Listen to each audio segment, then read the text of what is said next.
What's up, y'all? Here with Ty Haliburton. We'll start with Sean Cunningham. Hey, what's up, Ty? How are you? I'm good, man. How you doing? I'm good. I'm good. How impressed were you about the way you guys responded in the fourth quarter? Obviously, you were a big part of it, but to see that third quarter come out a little, sluggish, or I don't know what the right word would be, but then to just turn Bad. around and bad. Bad. Okay, yeah, and then to hold them to 15 points in the next quarter. How impressed were you just with what you were able to do? Um, I was just proud of our team. Being a young team, playing against a team like that with experience, a team that played in the Western Conference Finals last year. We easily could have just folded and said, you know what, take the game. After a bad third quarter like that. But obviously basketball is a game of runs, and we came out and punched them in the mouth in the first half, and I think we got a little complacent. We thought we were really going to open it up in the second half, and they came and punched us back in the mouth, and we had to respond. It took a little bit, but we responded. So I'm proud of our guys, and we just gotta take the good with the bad, but minimize the bad parts. That's going to happen in the game of basketball. Like I said, it's a game of runs, so it's supposed to happen, but we just want to minimize that and keep it as little as possible. James Young. Hey, what's up, Ty? How are you? I'm good, man. How you doing? Good. First of all, thanks for coming in and doing these. It seems like you're the star every night for us to interview 4 games in. But you and Fox seem to be forming some sort of tandem on the court, especially in those late game situations. Do you feel that, just the ability for both of you guys to push the tempo? Yeah, for sure. I think I think that's why they brought me here. To help alongside De'Aaron and play alongside D. And I told you guys from draft night, everybody was asking me about how excited are you to be in Sacramento? What's your fit in Sacramento? And all I could talk about was me next to De'Aaron, because I see that, and I saw it from the second I got drafted, and and all the conversations leading up to the draft. I had a really good feeling about me with the D. So I feel like we're learning each other very well. I feel like I can take the pressure off him, and he's our guy.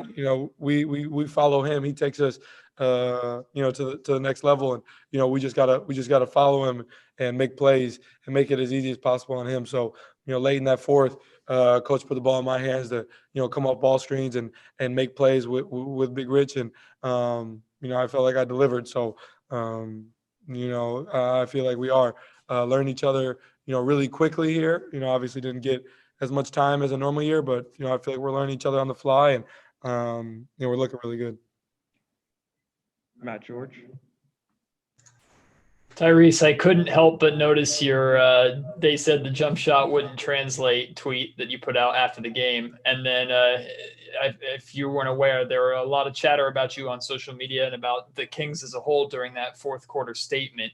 What is that chatter about you, that praise coming your way and the praise coming the Kings' way mean this early on in the season?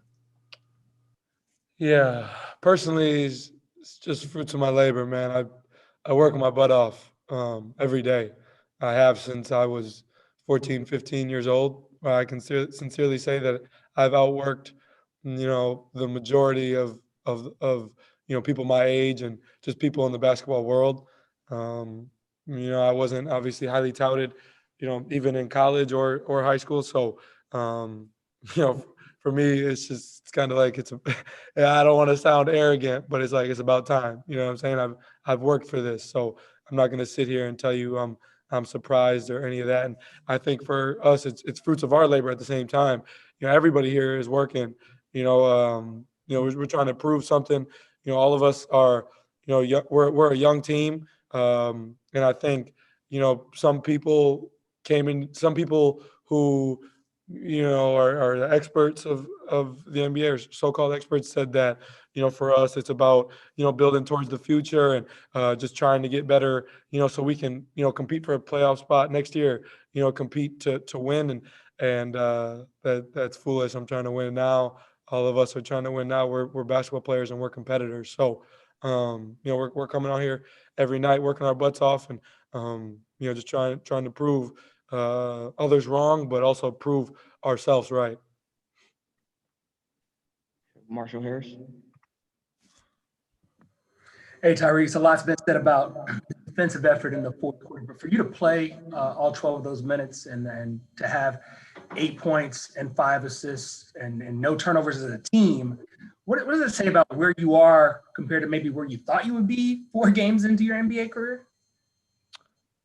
Yeah, I guess I never put expectations on anything. For me, it's about just being the best that I can be, and for us, it should be for us to be the best that we can be. So I don't know if we had, true expectations. Our expectation is to come out and compete to win basketball games. We felt like we were lackadaisical in the second half of that Phoenix game and let one get away. The second Phoenix game, so we had to come out here and be ready to go. Obviously it's a shortened year, so every game counts more than it would in a normal year. So for us, it's just trying to win, every game. And we had a really bad third quarter.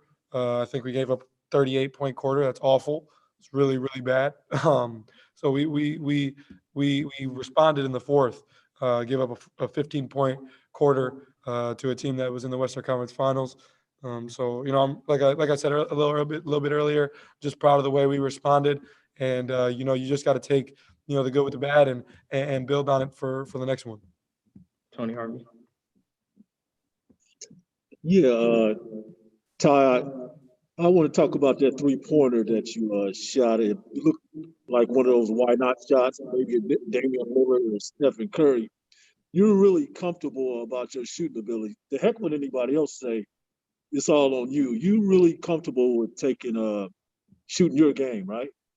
Yeah, man, I've been comfortable in it my whole life, and I work like I said, I work my butt off every day. So it ain't a surprise that it goes in. You know what I'm saying? Like I get here early, I shoot with Rico and B-Jack.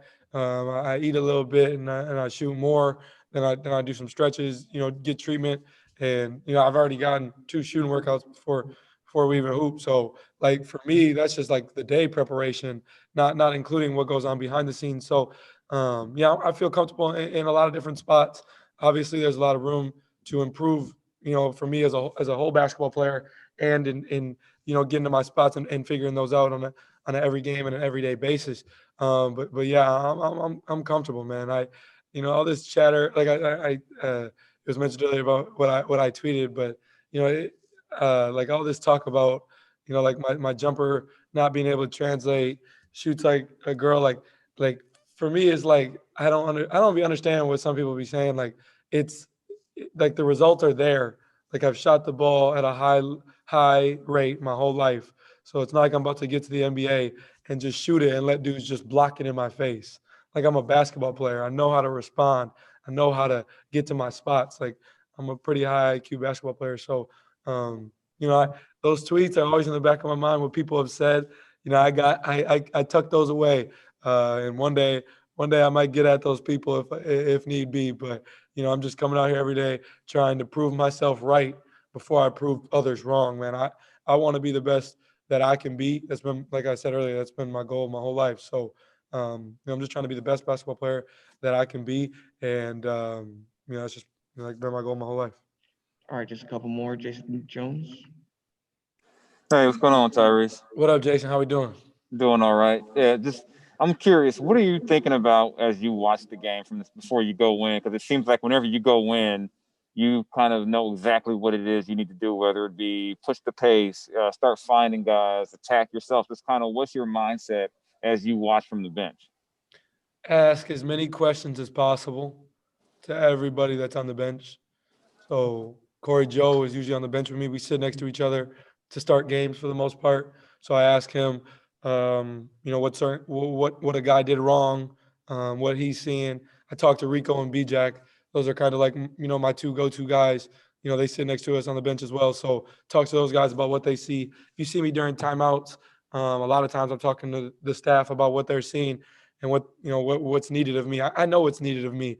My job is to bring energy every game. And I've started my whole life. So the players that I've grew up playing with that come off the bench and bring energy, I know how important that is. So I'm in that role now, and that's what I got to do at a high level. So I'm just trying to bring energy and change the game. So or if we are playing well, continue to keep the game going well for us. So I'm just asking as many questions as possible, and seeing things that I can come in and affect. And I think I'm doing that pretty well right now.